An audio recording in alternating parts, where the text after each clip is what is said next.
Welcome back to the channel. We're gonna try to get the Dakota in the garage before it comes down. Doesn't look that bad, but it's coming. I could not find my injector adapters, so I'm gonna jam these in the other connectors. Ignore the cut up truck. The battery's still all right.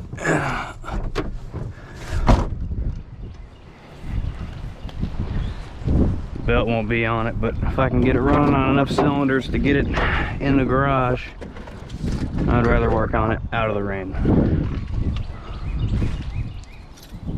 So I stole all the adapters for the Jeep, and then I wired in pigtails, but I couldn't find the pigtails, so we're gonna do this.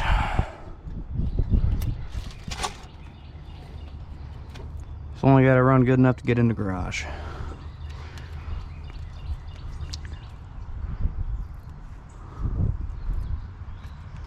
I'm sure I'll have to baby it. Shoot, these things look corroded anyway.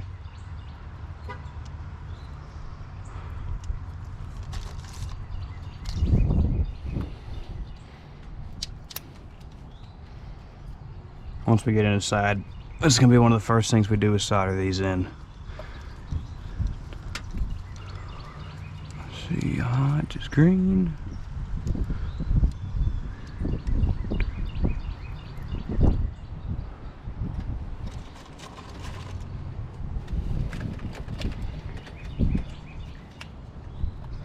But if it rains, I can't get it out of the yard.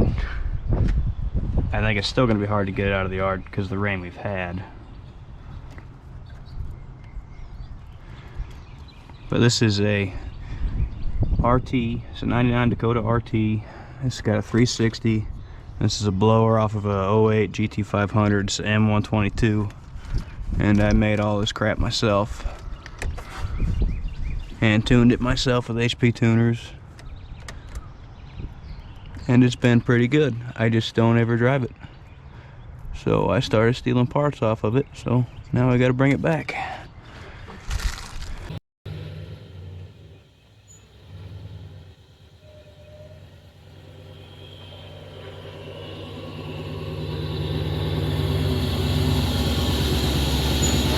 I got it in the garage.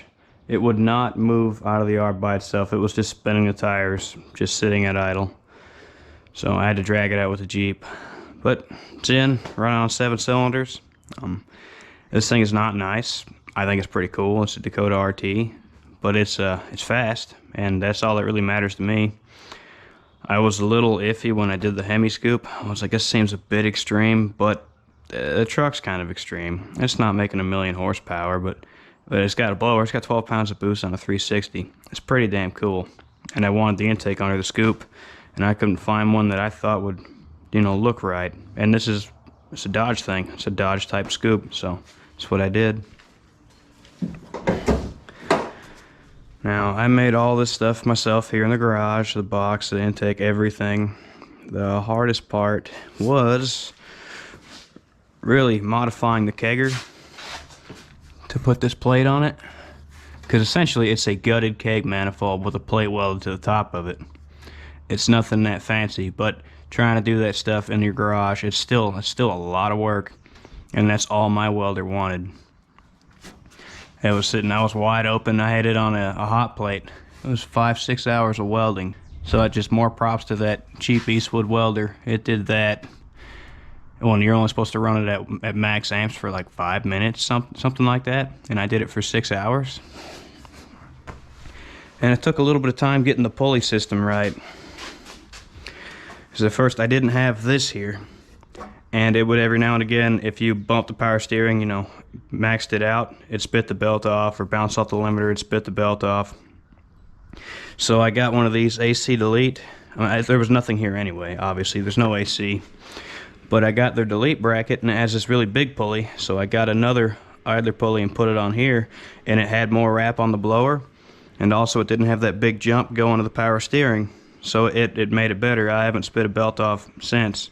The only reason it's off now is because I stole it for the big block stuff, which now I'm going to steal it off of that. But that's back burner project.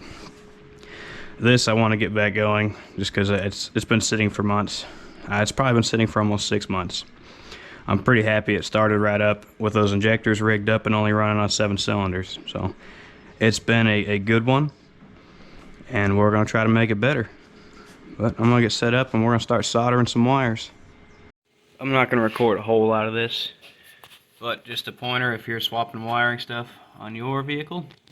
They always have, the injectors usually have a shared power, and this one is a green and orange. Like every one of these has a green and orange. That's the power supply. The other wire is your signal. So I don't even believe they're polarity sensitive. As much as I've played with them, I should know, but I'm pretty sure they don't care. But I'm going to put my red to my power, my black to my signal, and move on.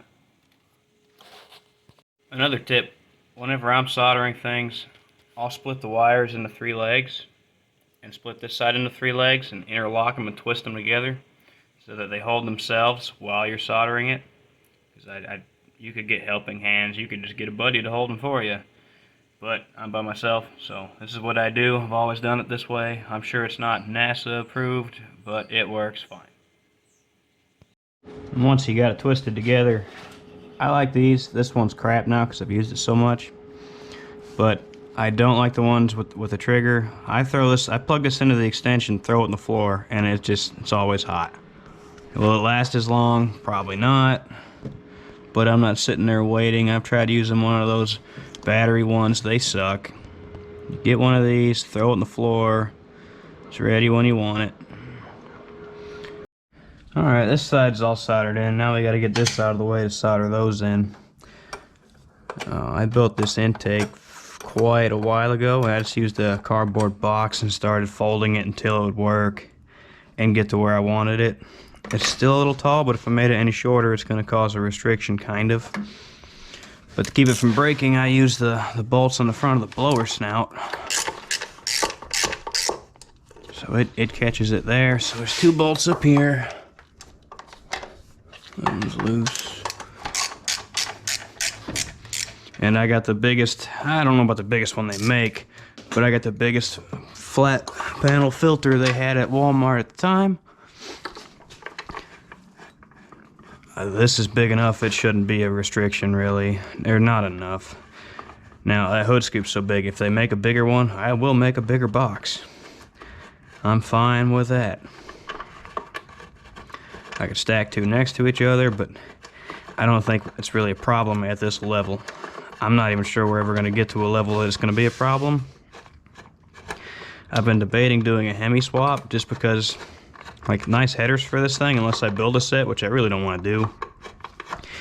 Nice headers from Spintech, I believe. Spintech or something like that. They're like $1,200 for long tubes. 12 to 14, depending on stainless or ceramic coated or whatnot. And you can get Hemi swap headers straight from, I think, from Hooker, and they're like $450 for big tube, long tube headers that just drop in. So there's kind of some things that are just leaning towards, and even this setup where it's at, I'm sure it makes good torque, but it probably still makes less horsepower than a 5.7 Hemi. So I may play with it some more, and I'm going to. I want to build the intercooler thing, and maybe with that in the cam I'll be happy. Because it doesn't need to be crazy power. I just like building things. So there's always more power. There you go.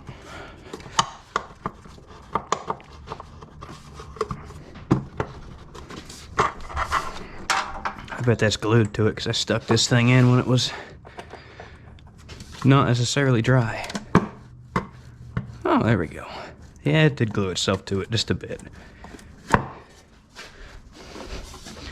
I was holding it on. It's simple. It's just a box with a tube welded to it. And something else I had to make, because I didn't have the GT500 throttle body and they were electronic. If I had it, I probably would have converted it. This is an LT1 throttle body. So I made an adapter plate from the M122 to the LT1. I made these brackets to hold the throttle stuff. If this was manual, it would be way easier. But you got a TV cable on the 46RE. So I had to make more brackets that bolt to this, and then I had to weld on the old linkage from the Dodge to the LT1 lever to make everything work, and it all works. But the stock sized 360 throttle bodies are 48 millimeter. 48? Yeah, I think they're 48. And this is 48, or dual 48. So, I mean, even on a small block without a blower, the dual 48 is still a little bit of a restriction. So now with the blower, it's definitely a restriction.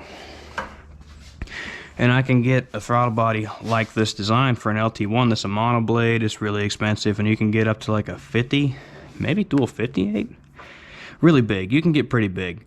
You're still not getting as big as the throttle body that was on this thing stock in a Mustang. I think it was like dual 56 or 65s or something like that. It was huge. So if it wanted dual 65s to make the power it made in a GT500, that makes me think that I'm pushing this even bigger engine. Not as efficient though as the 5.4 that was in a GT500, but it's still bigger. The GT500 was a 5.4, this is a 5.9. So, you know, give or take a little bit. So that's maybe something I need to do to make more power, because down low it's a hoss, but then it's like it runs out of air. Boost doesn't drop though, which should kind of make you think the throttle body's fine. Or else, I mean, if this was becoming a restriction, we'd be losing boost in the manifold, I would think. I could be wrong, but that's my logical answer, is we're not losing boost, this shouldn't be that much of a restriction.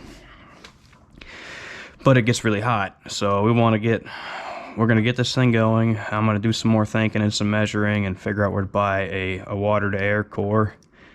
And then I'll figure out a way to modify this, make a box so I could drop that core in and have my two hoses coming out. And then I'll have to get an aftercooler and a pump and a tank and all that other crap, just to play around for a bit. If I can make this make enough power and be good and consistent, then I'll leave it alone at that. If we can get to about 400, 450 at the tire, that'd be a fun truck. I mean, this thing's already fun. I mean, it's an extended cab, so it makes it a little easier to spin the tires. It's not a drag truck, but it'd be a little funner. In the end game, if I really wanted to make some power, then this is a waste of time. I just need to go to a Hemi.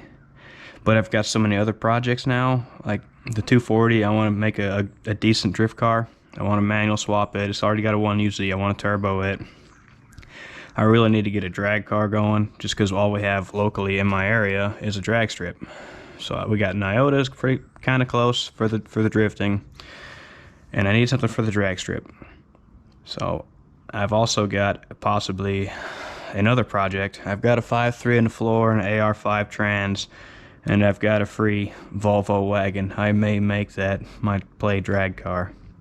But watching all these other YouTubers with their big drag cars and big power stuff, I'm kind of getting the itch to make something with some crazy power, which this is never going to get there without a crap ton of money.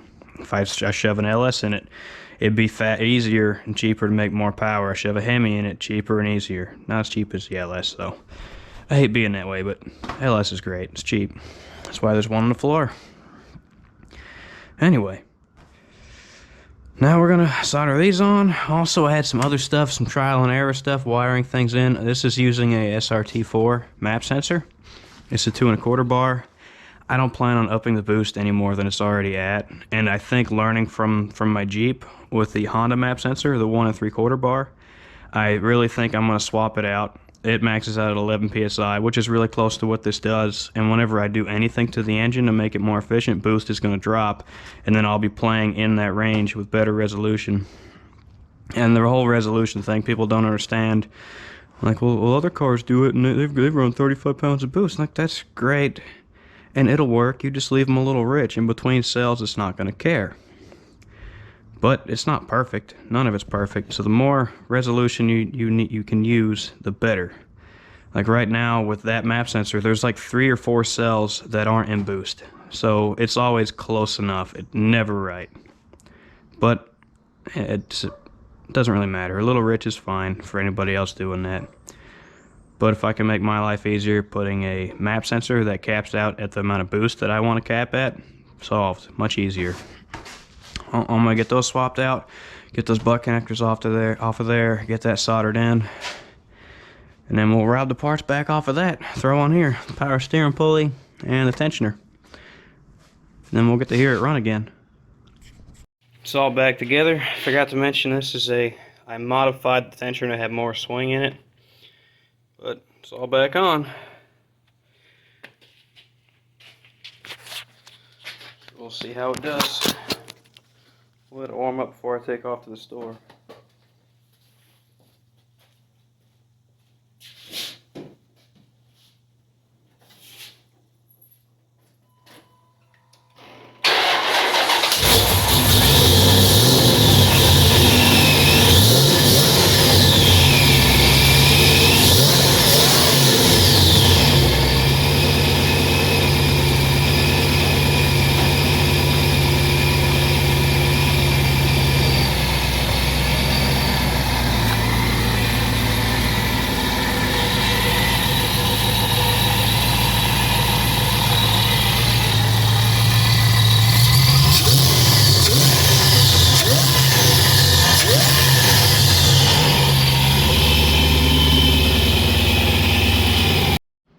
That's going to be it for this video. I drove to the gas station and it kind of rejuvenated just all the feelings I had for this thing. About 40 miles an hour, you can just stab off in it and it kills the tires. Now my Jeep's still my main project, but I'll start driving this more and not robbing parts off of it so it keeps running. I really want to put a cam in it, so if I can match the exhaust note to the attitude of that scoop there, that'd be awesome. And I've never had anything with a big cam like that. I really want to do that. It'd be sick. And this project was kind of like a Jeep. These are all parts I had lying around for the most part. Injectors, I bought good injectors. They weren't cheap. Like the blower I've had for years.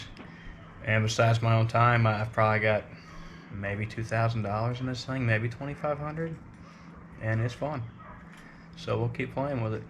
Anyway, thank you for watching. Please like and subscribe.